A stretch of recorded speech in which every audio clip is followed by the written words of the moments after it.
Yes, hello everyone. It's a great pleasure to be here on a beautiful sunny morning in Berlin.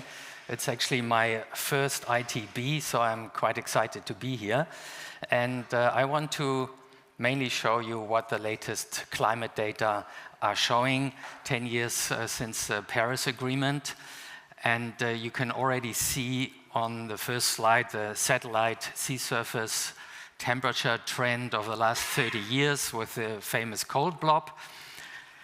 But I'm going to first do a tiny bit of history because Alexander von Humboldt, the famous German explorer and scientist of the 19th century, already wrote in 1843 that humans are changing the climate, quote, by cutting down forests and by releasing large amounts of steam and gas at the centers of industry. And it's also documented that Humboldt knew the greenhouse effect because, of course, that was already described 200 years ago in 1824 by Joseph Fourier as the decisive ingredient that determines the temperature of planets, not just our Earth.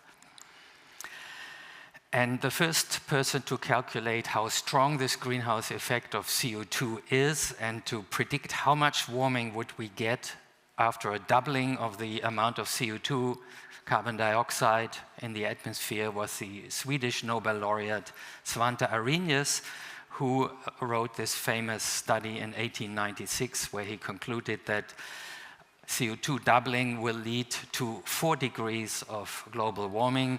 We call that number the climate sensitivity because it says how sensitive the climate is to carbon dioxide. And that's, of course, the key thing that we need to know. And so Arrhenius basically was the first one to quantitatively predict the global warming that we would expect. And he was right. I mean, this is what the data show. On top, you see the carbon dioxide levels in the atmosphere for the last more than 2,000 years. And at the bottom curve in blue, the global temperature for the last 2,000 years. And as predicted, as we add CO2 to the atmosphere, the temperature is rising.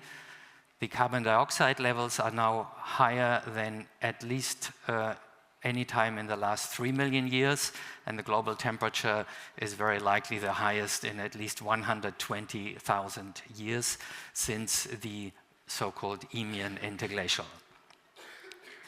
So we are catapulting ourselves out of the Holocene, and if we zoom into the global temperature, since we have the measurements by thermometers, this is here NASA data starting in 1880, you very clearly see this temperature rise, and the last 12 months and 2024 were already above 1.5 degrees Celsius above pre-industrial levels. That's the late 19th century levels. And actually the first official government report warning about the coming global warming was the famous Revell report ordered by US President Lyndon B. Johnson in 1965, and all the basics about what to expect with warming, sea level rise, etc. That's already in there. But at the time, people didn't have enough temperature data, and also there is, of course, natural variability, so it wasn't clear whether the Earth was actually warming. The first person who famously said the global warming is here now was NASA climate scientist Jim Hansen in 1988, made headlines. I was a PhD student at the time. And then in 1990, the first report by the Intergovernmental Panel on Climate Change came out, and already in the first sentence of the summary says that it is certain that greenhouse gas emissions will lead to global warming. That was the reason why the world community at the Rio Earth Summit in '92 agreed the Framework Convention on Climate Change. And that was then, there were many steps in between. That was a start of these annual climate conferences with the goal to prevent dangerous climate change, which led to the Paris Agreement in 2015. Now, there is still a lot of disinformation out there. I just show you one example of one of the well-known fossil fuel lobbyists claiming global cooling. That, of course, is a classic case of cherry picking. If you take a very short section out of a long time series, you can show whatever you like, but the long-term evolution, I think, is very, very clear. Climate scientists have run out of words how to call it. This cartoon is based on one of my colleagues saying for a recent temperature record that it was gobsmackingly bananas. And well, sometimes you can really only face these horrible developments with humor. Now, if we look at the global temperature since the last ice age, so the last 24,000 years, you very clearly see that transition from the ice age to the Holocene. I hope you learned that all in school, that this is due to Earth orbital cycles. These ice ages, we can actually reproduce all the ice ages and transition to warm periods of the last 3 million years with our climate model in my department, just driven by these orbital cycles. So that is a well understood phenomenon. But the warming we are witnessing now with about 1 degree Celsius in 100 years is 10 times faster than the fastest part of the transition from the Ice Age to the Holocene. And so we are indeed catapulting ourselves out of the Holocene at an unprecedented speed. And again, there is a lot of misinformation about this. This is a temperature graph from my friend and colleague Richard Alley, who drilled, the data are from Richard Alley, not this graph. I should make that clear. The graph is a deliberate distortion, which claims at the end this is supposedly unprecedented warmth of present climate, but this ice core, first of all, only shows local temperatures over Greenland, but more importantly, it ends in 1855, so global warming is not on it, and even in Greenland, it's now warmer than any time in the last, in the Holocene in the last 10,000 years. The internet is full of this kind of misinformation, disinformation on climate, so don't get fooled.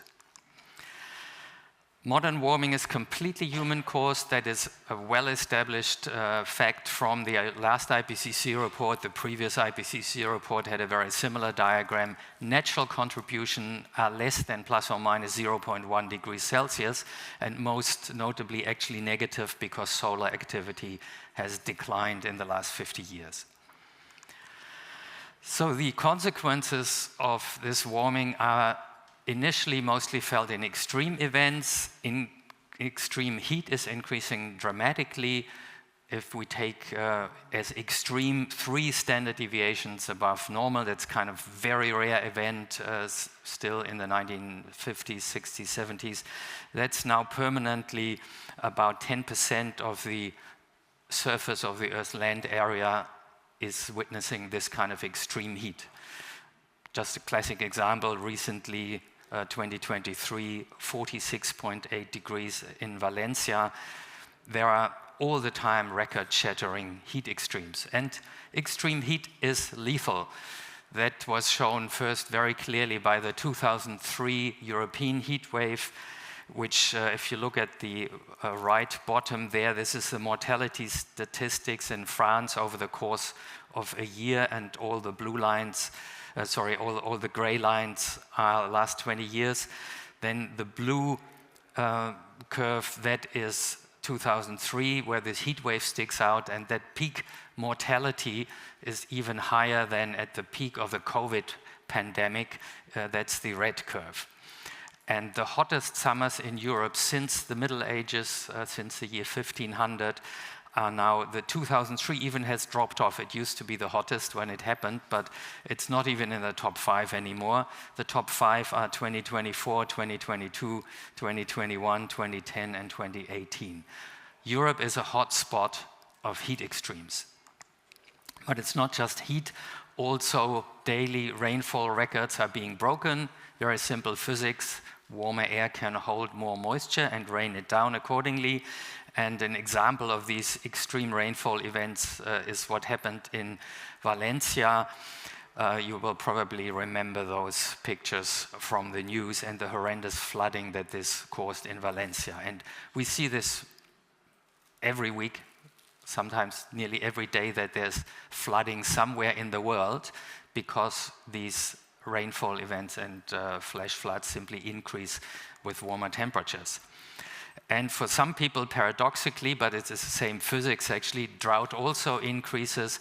That has to do, again, because the atmosphere can hold more water when it's warmer, so the soil dries out and the vegetation dries out faster when it's warmer. It loses more heat by evaporation. And also rainfall patterns are changing, unfortunately, in the way that in the first order of magnitude, it's the dry areas getting drier and the already wet areas getting wetter. And when there is drought, that is what really drives these fires, the wildfires, out of control, regardless whether it's lit by lightning or arson. There's always some reason to light a fire, but the reason why they go out of control is that the vegetation simply is drying out more and more. Another inevitable and logical problem of global warming is sea level rise, because if you heat water, it expands. That's true for the ocean water, obviously, but also if it gets warmer, the mountain glaciers and other continental ice, like ice sheets in Greenland and Antarctica, melt, and they're adding water to the ocean. This is a picture I took in Venice some years ago when Piazza San Marco was flooded. Now they have built these horrendously expensive flood barriers, which will buy Venice some time, but it's not going to be a long-term solution. And the sea level is not only rising, the rise is accelerating, because the warmer it gets, the faster ice melts. You can test that by taking some ice out of your freezer if you don't believe it, but it's logical. The warmer it gets, the faster the ice melts. That also is true for Greenland, Antarctica, and the mountain glaciers. And so we see this acceleration of sea level rise, and it will accelerate further the more we heat up our planet. And this rise will continue for thousands of years until the really big ice sheets are gone. We have enough continental ice left on our planet to raise global sea level by 65 meters. And at the end of the last ice age, I showed you that transition into the Holocene a few slides ago. That was about 7 degrees of global warming, and the global sea level rose by 120 meters as a result. Now, what that means for an island like this, the Maldives, is clear, and they actually are already building a new island that is a bit higher to resettle their population in the Maldives. Now, what can we do? That is, of course, the most important part. We can only stop global warming to get our CO2 emissions to zero and reduce the emissions of other greenhouse gases. For CO2, it has to be zero, because the carbon dioxide lasts for tens of thousands of years in the atmosphere. It's not going to come out by itself, and so it works cumulative. What counts for the global temperature rise is the total amount of CO2 we have emitted since industrialization, so the cumulative amount. That's why there is a limited cumulative amount we can still emit to stick to the Paris Agreement limits, and that's what's shown here. In the blue curve, that's what we need to do with emissions to stick within the 1.5. I mean, that's already gone, basically. But for 2 degrees, we have to reduce emissions similarly rapidly just a few years later. The key of these green and blue curves is that they have to go down steeply immediately, because cumulative emissions means the area under these curves has to be minimized. It doesn't count what year you become climate neutral. It counts how much you emit until then, until you have reached zero, and you have to really minimize that. So to conclude my talk, global warming is real, there's absolutely no doubt, and there's also no doubt, and there hasn't been any doubt for decades, for many decades, that this is caused by fossil fuels and to a smaller extent by deforestation. And this global warming is already impacting millions of people who suffer from extreme weather events, fires, droughts, rising seas, and so on. And tourism will, of course, be affected both by these climate impacts, Mediterranean getting too hot in summer, too many fires, sea level rise and so on, but also by climate policies, which will get increasingly stringent simply because the disasters and consequences of climate change will get worse and worse until we have reached zero emissions. Thank you very much for listening to me.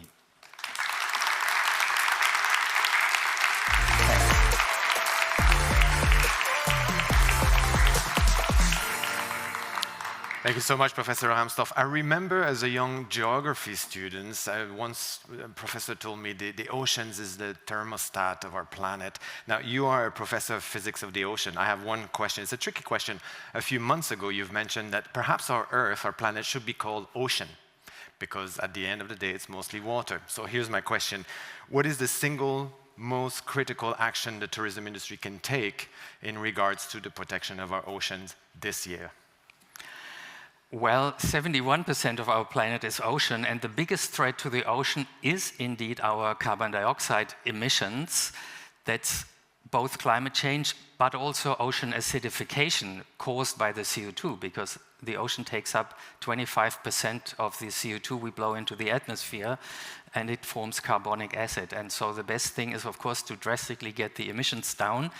I don't think the tourism industry will do that, but governments will do that. And so don't stand in the way, don't lobby against climate protection measures, because that would be also very short-sighted for the tourism industry to do, because, yeah, your resorts will flood and all these things if we don't get the emissions to zero very soon. Very good. So that's a clear call to action in terms of lobbying and in terms of policies. Thank you so much. A big round of applause, please, to Professor Stefan Rahmstorf. Thank you. It's really been a pleasure. Thank you so much. Appreciate it.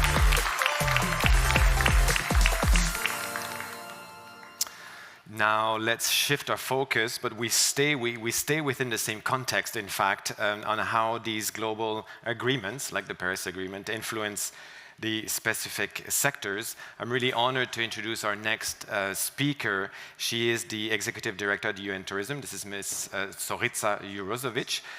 She will discuss the recent advancement in climate action in tourism, particularly highlighting the progress we've made actually by participating at the COP29 in Baku just recently, and what's planned ahead with COP30 in Brazil. In her talk will be From Baku COP29 to Belém COP30, towards a global partnership for enhanced climate action in tourism. Let's welcome Ms. Zorica Jurozovic to the stage, please.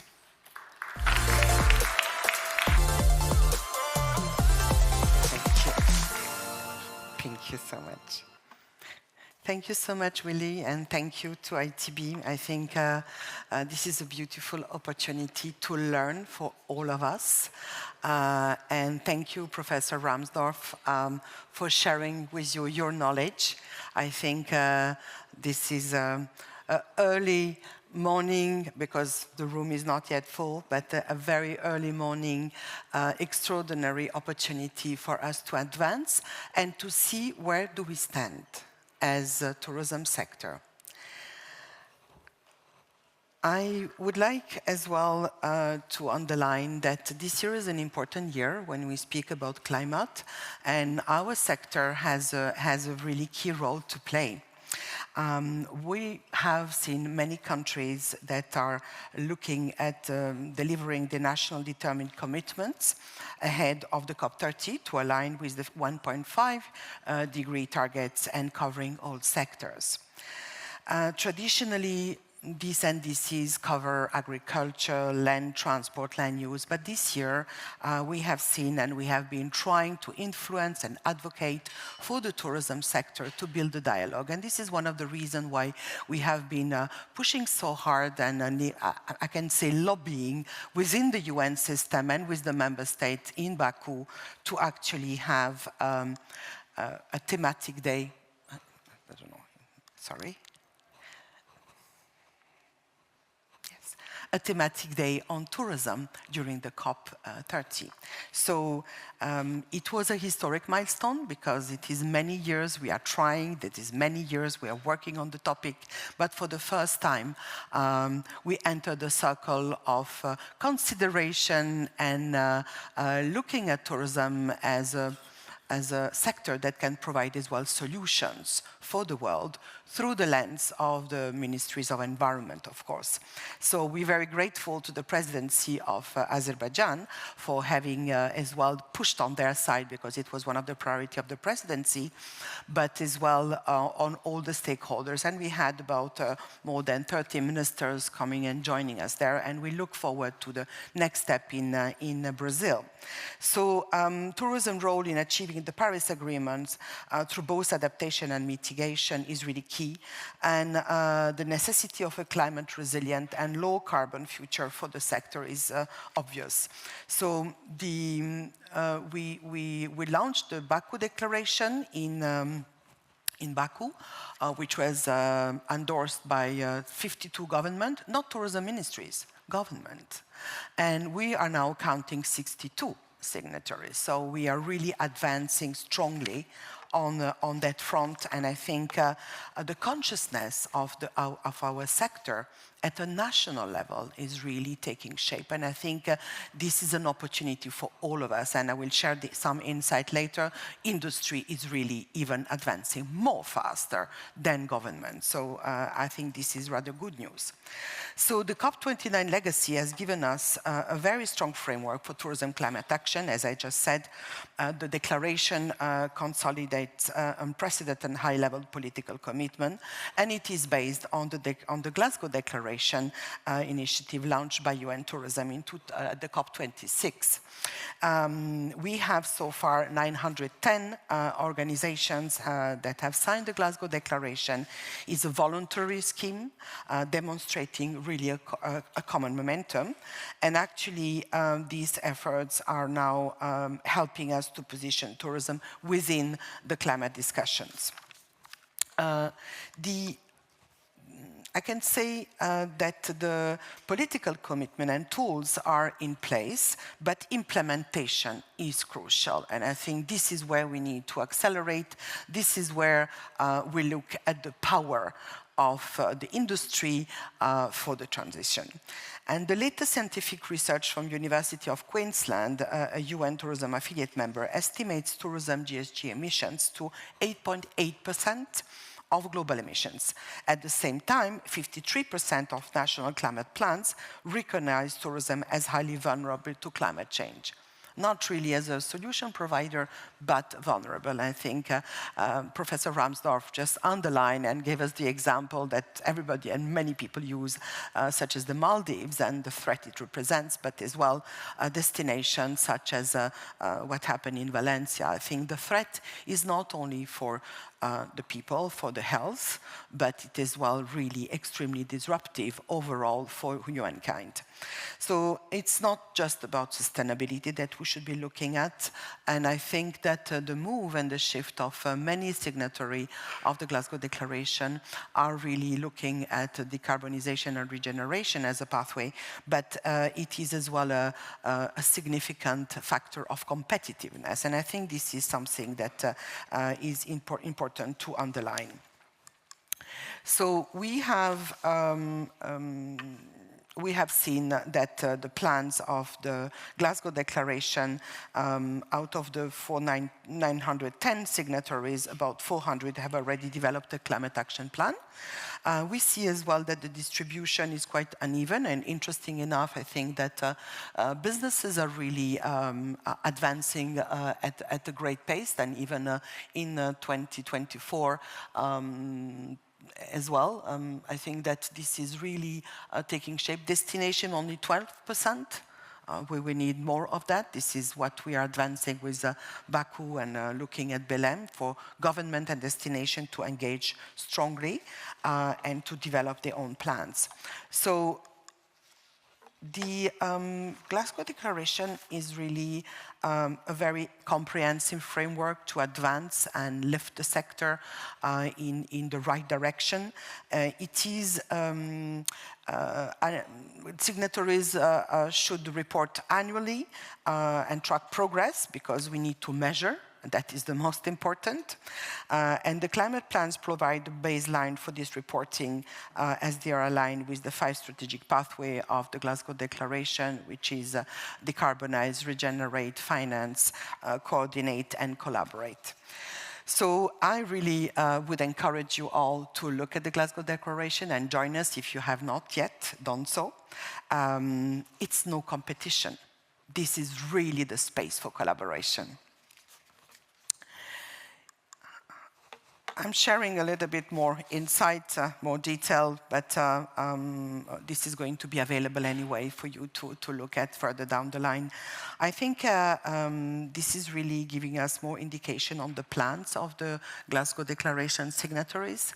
It is, we can see, for example, that 74% of the plans are including measurement of GHG. I think this is essential because not only the type of tool we use, but what is important is we use the same methodology over time. So year by year, we can measure the difference. And I think science is really the core of how we should advance. And I think today's discussion with inviting Professor Rahmstorf to join us, and many other scientists that are involved, and Willy as well, and many others, I think this is really giving us the capacity to move in the right direction.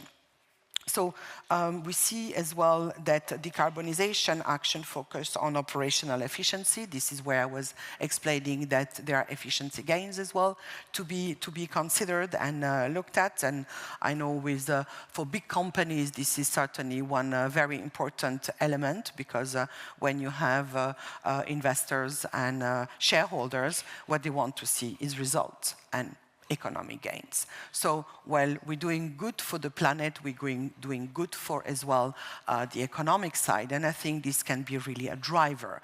Now, where we lack of capacities for SMEs, that is a more complex issue. First, understanding. Second, the resources and the finance. We as well have seen that 66% of the plans include, in a way or another, finance track. And I think this is really where we need to really actively be more engaged. And collaboration is really key. Now, this is how we envisage the global partnership, which is actually the foundation of the Baku Declaration. This partnership is really meant to bring on all stakeholders together to work together, of course, policymakers and government, but as well the businesses, which are the core. We trade. Without operation, without trade, there is no tourism. So basically, businesses have really a key role to play. Finance institution and other institutions, and science, because we strongly believe that science should be really the foundation of any action we undertake.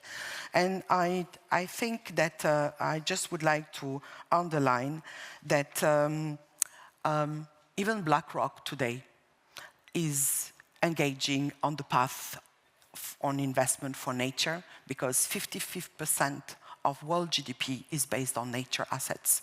And I think that we in tourism as well have a very strong weight in that sense. So we should be maybe looking at the most advanced finance tracks that are moving for ourselves, investing in tourism and investing in reducing our carbon footprint. I thank you very much.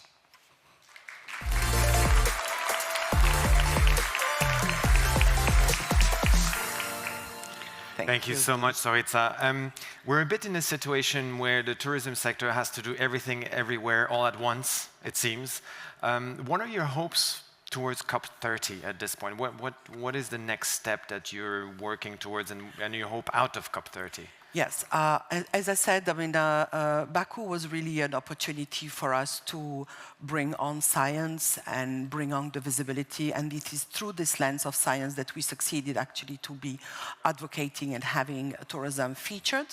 What I think now we need to bring it back to earth, and we need to bring it back to see what is ultimately, what do we want to achieve? We want people to be better, to live better. And I think we need to really have a people-centered development and people-centered action. So we need to look at the lens of people. Yep. So for me, climate, people and planet are And climate justice was one of the areas that really needs attention in any case. So thank you so much. A big round of applause, Zorica Jusovic from UN Tourism. Thank you. Zorica, thank you so much. Thank you so much.